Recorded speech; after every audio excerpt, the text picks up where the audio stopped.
आमंत्रित करता हूं। वीरेंद्र जी, स्वागत आपका। तो बताइए कि कानून फंसा कि नहीं फंसा? देखिए, कानून तो फंसा साफ है, स्टे शब्द का इस्तेमाल नहीं हुआ, लेकिन रोक तो है ही है ना कि आगे ये काम ना करना, आगे ये काम ना करना, अभी ये ना करना, अभी 5 दिन ना करना। तो वो एक तरह से रोक ही है जी। बहुत सीधी सी बात है। साफ है कि वक्फ की संपत्ति जैसी थी वैसी रहेगी। जो संपत्ति की स्थिति है उसमें कोई परिवर्तन नहीं किया जा सकेगा, कोई उसका समीक्षा नहीं होगी और बोर्डों में कोई नई नियुक्तियां नहीं होंगी। ये बातें आई हैं, लेकिन भारत में जब वक्फ की बात आती है तो ये कहा जाता है कि साहब वक्फ बोर्ड के पास बड़ी संपत्ति है और बड़ा उसका दुरुपयोग हो रहा है और मुतवल्ली से लेके तमाम लोग वक्फ संपत्तियों में बड़ी बड़ी गारों में और कारों में पैसे वाले हो गए, घूमते हैं। अब वक्फ बोर्डों की हालत खस्ता है, गरीब आदमी के लिए कोई सुनवाई नहीं है। बहुत सारी जगहों पर बात सही है। आज जो सुप्रीम कोर्ट में एक महत्वपूर्ण बात कही गई है कि जो ये नया एक्ट है इसमें वक्फ परिषद में 22 सदस्यों के रखने की व्यवस्था की गई है और इसमें से मात्र 8 सदस्य ऐसे होंगे जो मुसलमान होंगे जी। बाकी 2 जज होंगे, वो मुसलमान होंगे या हिंदू होंगे, बाकी अदर कम्युनिटी के लोग होंगे।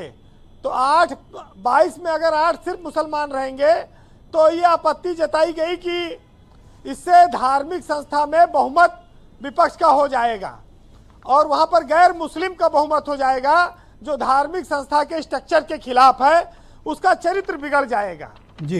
ये एक बहुत महत्वपूर्ण बात कही गई है। इस पर कोर्ट ने इस पर पूछा है सरकार से। देखिए, सारा मामला तो यही है कि मुसलमानों के साथ इस मामले में भेदभाव हो रहा है।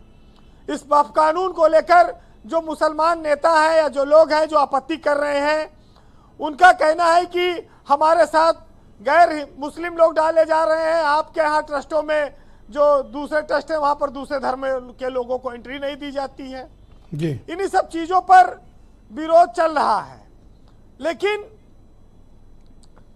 राज्य सरकार, राज्य कोर्ट में ये कहा गया कि सरकार ये कह रही कि जो 5 साल मुस्लिम हो वो वक्फ कर सकता है। उनकी आपत्ति है कि कोई भी सरकार ये कैसे तय कर सकती है कि कौन मुस्लिम है, कौन किस धर्म का, कितने साल से है।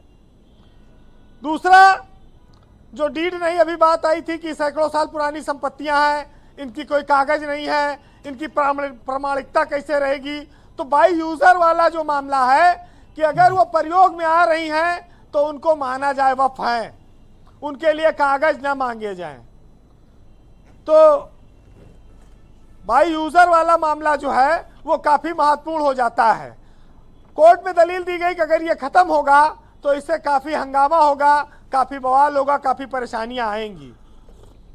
ब्रजेश जी, लोग ऐसा कहते हैं, आंकड़े बताते हैं कि भारत में रेलवे और रक्षा मंत्रालय के बाद सबसे ज्यादा जमीन किसी के पास है तो वक्फ के पास है। वक्फ के पास इतनी जमीन है कि 3 दिल्ली जैसे शहर बसाए जा सकते हैं पूरे देश में। तो ये बहस चलती रहेगी, लेकिन धार्मिक आधार पर जिस तरह से संस्थाओं को काम करने की अनुमति दी गई है, सरकारी कंट्रोल से उनको बाहर रखा गया है, उसमें वक्फ के ऊपर जब से कानून बना है तब से बहुत सारी समस्याएं खड़ी हो गई हैं। इस देश में जो आर्टिकल 9 और 14 है संविधान का, उसमें एक समस्या ये पैदा हुई है जिसका आज हवाला दिया गया है। सबसे बड़ी बात यह है कि मुस्लिम जो वोहरा समुदाय है उसके लिए एक अलग से वक्फ बोर्ड बनाने की बात भी कही जा रही है, जो बड़े बदलाव किए गए हैं। 3 सांसदों को अभी तक परिषद में सरकार रखती थी, लेकिन अब वो 3 सांसद गैर मुस्लिम भी हो सकते हैं, ये भी एक व्यवस्था है। सीएजी ऑडिट होगी तो स्वाभाविक है कि सरकार की निगरानी होगी। राज्य सरकार प्रॉपर्टी के लिए सर्वे कराएगी, जिला कलेक्टर कराएगा तो हस्तक्षेप स्वाभाविक बढ़ेगा।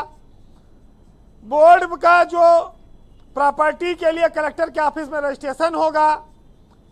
सरकारी संपत्तियों के राजस्व के तरह रिकॉर्ड रखा जाएगा और उसका बाकायदा कलेक्टर उसके लिए जिम्मेदारी लेगा। वक्फ का मामला वही कमजोर हो जाता है। बिना कागजात के कोई संपत्ति वक्फ नहीं मानी जाएगी। ये सब चीजें ऐसी हैं। धारा 40 कहते हैं ये खत्म हो जाएगी, जो बोर्ड वक्फ एक्ट में है, जिसके तहत है कि वक्फ को किसी संपत्ति को अपनी संपत्ति घोषित करने का अधिकार था, वो समाप्त कर दिया गया है। वक्फ ट्रिब्यूनल के जो फैसले हैं उनको सिविल, राजस्व या दूसरी अदालतों में चुनौती नहीं दी जा सकेगी। ये इस पर परिवर्तन हो रहा है जी। तो ये सब चीजें ऐसी हैं जो बताती हैं कि समय के साथ कानूनों में तब्दीली लाई जाए, इसमें पारदर्शिता लाई जाए, इसमें कोई विरोध नहीं है। लेकिन चूंकि ये धार्मिक लोगों की निजी संपत्तियां रही हैं, धार्मिक संस्थाएं हैं, उसमें गैर धार्मिक लोग उनके आते हैं, तो वहां पर आपत्ति होती है, बवाल होता है जी। अब सुधार की बात कहकर इस चीज को लंबे समय से चलाया जा रहा है कि सुधार पर लोग सहमत नहीं है। अभी तो all India personal law board ने कहा कि वो हस्ताक्षर अभियान चलाएगी, 1 करोड़ लोगों का हस्ताक्षर कराकर प्रधानमंत्री को भेजेगी। कोर्ट का फैसला 5 मई तक सरकार के हाथ को बांधता है, एकदम साफ है। अब उसके 5 मई के बाद क्या निर्णय आएगा ये महत्वपूर्ण हो जाता है। लेकिन दिल्ली को लेकर बहुत सारी बातें कही गई हैं जी। कुछ शायरों ने अपने अपने हिसाब से कही हैं जी, कंक्लूड आप करें। सुनिएगा जी। कि दिल्ली के दिल में क्या है। कि जनाब कैफ ये दिल्ली है मीरो गालिब की, यहाँ किसी की तरफदारियां नहीं चलती। ओए बाय इंकलाब जमाने के जोर से दिल्ली जफर के हाथ से पल में निकल गई, और चेहरे पे सारे शहर के गर्दे मलाल है। जो दिल का हाल है वही दिल्ली का हाल है। बहुत शुक्रिया वीरेन जी, बहुत धन्यवाद। वाकई जफर के हाथ से दिल्ली निकल गई।